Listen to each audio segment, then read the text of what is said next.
Cool. So George, I've got the Better Half Sauvignon That one? 2019 with me. All right. Lovely. And crack. New Zealand Sauvignon Blanc. The whole room just changed. Yeah, it's the old jump out of the glass effect. It's kind of fun.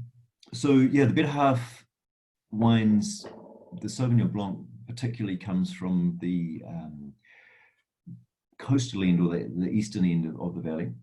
So you're getting down into, I guess you've gone sort of past the really gravelly soils of the Mid Valley and Upper Wairau Valley, and down to more where the rivers obviously gone out through and a bit of a floodplain. So there's a bit of a delta there, some lagoons, and I guess over the years as that coast has sort of moved out and that land's been built up, you've got some quite heavy soils.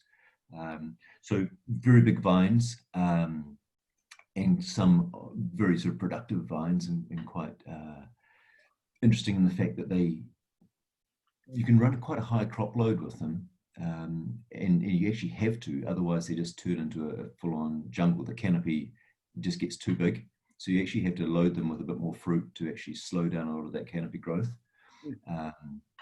And so yeah, I mean, it's from a dollar's point of view, if you're a grower, it's where you kind of want to be in the valley in a sense, because you certainly return quite a few more tons per acre than you would further back up in the stonier soils.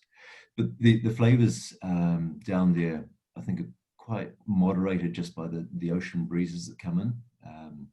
So you've got, I guess, I don't know if you're aware that, you know, the whole sugar ripening sort of goes, follows a path, obviously, over the growing season, but it's not intrinsically linked to the actual development of the flavors in the grape berry. So each follows their own path. You might have the flavor development going like this, where you've got more of a sort of hockey stick thing with the sugar development. So you can run into problems, especially in a warmer year such as 2019 and 2020 that we've just had, where that sugar tends to shoot away and become, it gets too high. You've got to pick it so you don't have the alcohols, going through the roof, and yet your flavor development hasn't caught up.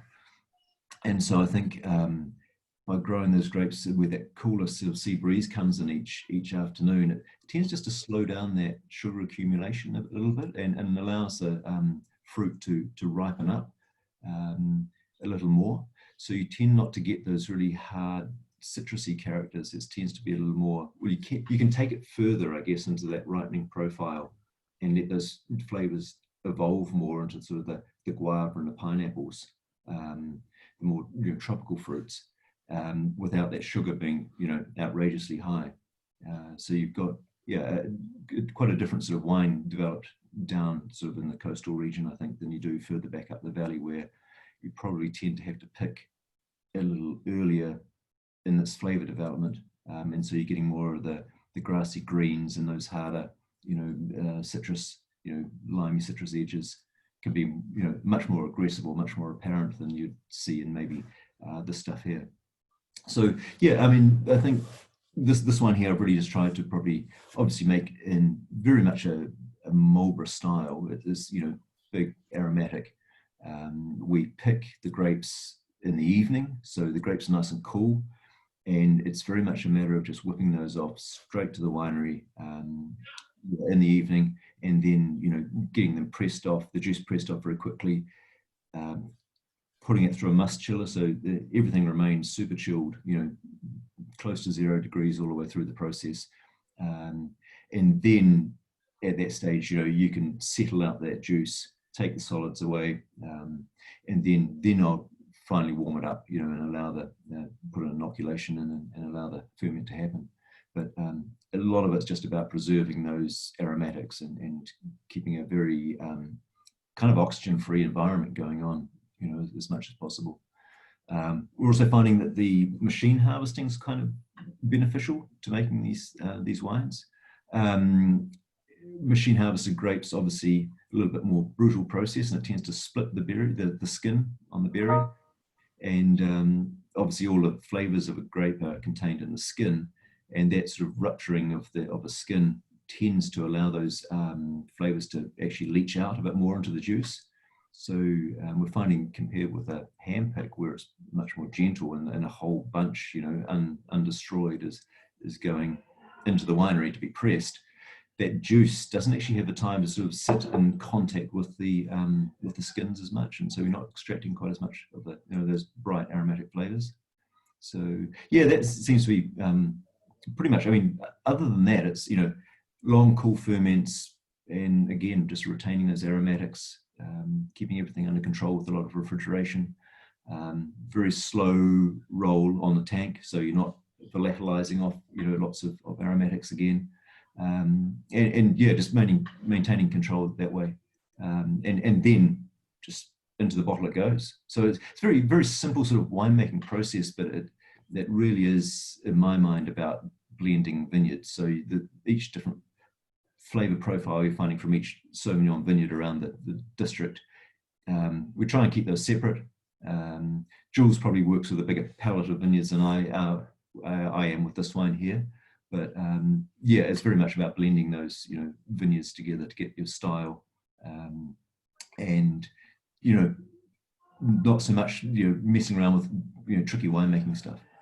Similar approach to winemaking, though, in terms of picking at different ripeness levels, fermenting separately, and kind of blending back to something that's a more balanced Sauvignon Blanc, right? Yeah. I mean, and that's the goal for me. Often you find that Sauvignon Blanc can sort of have this, I call it like a donut wine. It's that initial attack that's very bright and in your face, but then there's no real mid palate, and then you get that sort of long acidic sort of finish on the back end. And I think for me, it's just trying to fill in that mid palate, so you've got this much more sort of rounded, gentle sort of structure to the wine, because yeah, it can be. I don't know, some of them I find just a little too aggressive at times. First glass, yeah, very interesting.